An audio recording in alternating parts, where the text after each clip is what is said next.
Os outros filhos.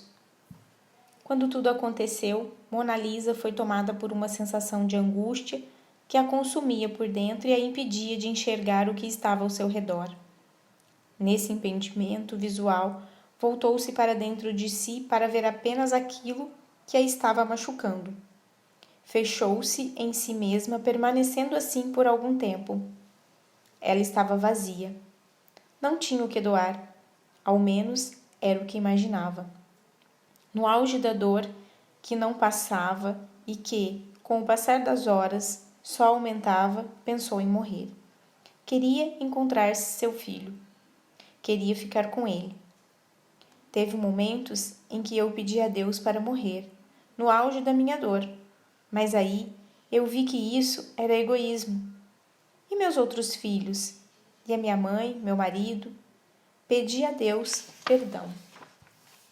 Certamente nessas circunstâncias, Mona Lisa, caso desencarnasse, não encontraria seu amado filhinho, não estaria apta emocionalmente e psicologicamente para estar com ele. Imersa em suas próprias dores, não conseguia perceber que essa sua falta de interesse ante o sofrimento dos que estavam à sua volta constituía, sim, um ato de egoísmo e de maneira alguma ajudaria seu filho. Ao contrário, só aumentaria suas dores e sua saudade. Em O Evangelho segundo o Espiritismo, no capítulo 11, Allan Kardec trata a respeito do egoísmo, essa grande chaga da sociedade, como se referia a ele. E vai mais além, quando afirma ser o egoísmo também uma negação da caridade e, por conseguinte, o maior obstáculo à felicidade dos homens. Como querer desfrutar da felicidade se não auxiliamos nosso próprio na conquista da sua? E Mona Lisa caminhava dessa forma.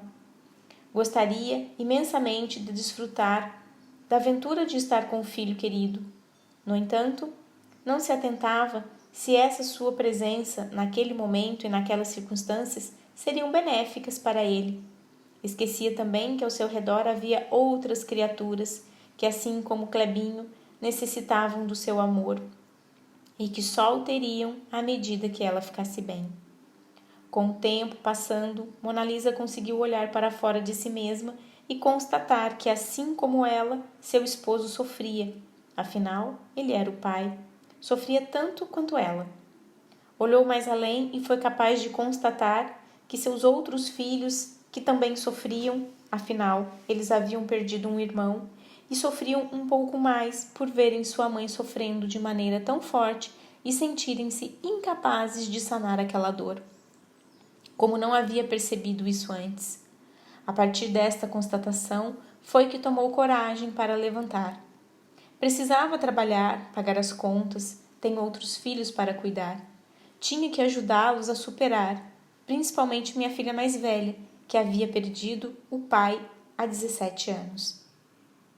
Com os olhos dilatados, podendo enxergar com mais leveza o acontecimento, foi capaz de entrever que seus filhos gritavam de dor, embora fosse um grito silencioso. Esse mesmo grito, era notado no comportamento que todos começaram a ter. O filho do coração não pronunciava uma única palavra.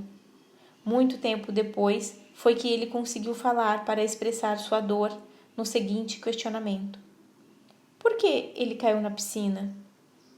Ele não sabia mergulhar na aula de natação? Com esta indagação, Mona Lisa conseguiu perceber quanto seu B sofria e tentava, dentro das suas pequenas possibilidades de um garotinho de 5, 6 anos, buscar uma resposta para algo que chegou até ele com a força de um furacão. Sua filha do meio, Raíssa, que sempre foi muito sensível e tímida, ficou ainda mais. Não conseguia sair do quarto, que para ela, durante aquele tempo, tornou-se seu pequeno reduto seguro, onde ela podia chorar, chorar e chorar. Luna, a filha mais velha, foi quem a ajudou mais uma vez. Elas sempre foram muito próximas, muito ligadas. Desde cedo aprenderam a contar uma com a outra. para tudo e naquele momento não poderia ser diferente. Luna ajudou com os meninos. Durante muito tempo, fomos só nós duas. Ela não é só filha, é um pouco mãe também.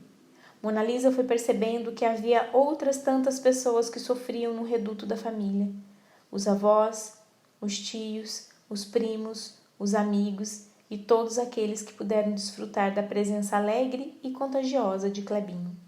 Foram várias as demonstrações de carinho que ela vinha recebendo, principalmente dos coleguinhas da escola na qual Clebinho estudava. Os pequenos a visitavam sempre na tentativa de levar um pouco do pequeno filhinho com a presença de cada um deles. Foram muitos cartazes que os coleguinhas de seu filho tiveram o cuidado e o carinho de preparar para ela e toda a família. Cartazes com dizeres de fé, força, esperança, recheados de fotografias de Clebinho, que Mona Lisa guardava com muito amor, ternura e agradecimento. Essa e outras demonstrações de carinho que recebeu naqueles dias e ainda vem recebendo, servem como um motor que a impulsiona a caminhar. Com o tempo, foi aprendendo mais uma grande e importante lição. O comando de tudo está nas mãos do Criador. Só peço o poder de aceitar.